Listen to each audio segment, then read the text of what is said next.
ارشاد بھٹی نے کیا خوب کہا ہے کہ کہا نہیں تھا کہ ذرا 26ویں ترمیم آ لینے دیں، یہ ملک جسٹس منیروں سے بھر جائے گا۔ اور یقین کریں اس وقت سپریم کورٹ میں جسٹس منیروں سے ہماری سپریم کورٹ بھری پڑی ہے۔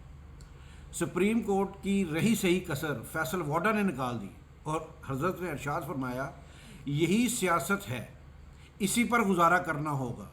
پی ٹی آئی میں دم خم نہیں رہا، پاکستان میں مزاحمت کسی کا باپ بھی نہیں کر سکتا۔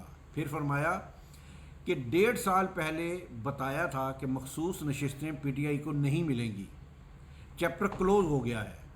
بریکنگ نیوز، تجزیہ نگار اور لیگل ایکسپرٹ اپنی باتیں کرتے ہیں، لیکن جب آپ کے پاس وین ہو تو 95% پیشن گوئیاں جو ہیں آپ کے درست ہوتی ہیں۔ حضرت یہ فرما رہے تھے۔ مصطفیٰ کھوکھر جو کہ کسی وقت میں پیپلز پارٹی کے ایک سینیٹر تھے، انہوں نے شہباز شریف کے ٹویٹ پر جس پہ لکھا تھا کہ الحمدللہ 2/3 پر جو بات کی ہے وہ بڑی معنی خیز ہے کہ سپریم کورٹ نے ایک متنازع فیصلہ دے کر اپنی تاریخ برقرار رکھی ہے۔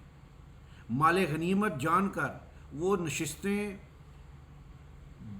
جو بھی حکومتی جماعت کے جو حکومتی جماعت کے خلاف دے دیں، حوالے کر دی گئیں، جن پر سرے سے ان کا نہ آئینی حق تھا، نہ قانونی اور نہ ہی اخلاقی حق تھا۔ حکومتی اتحاد کو 2/3 اکثریت بھی مل گئی۔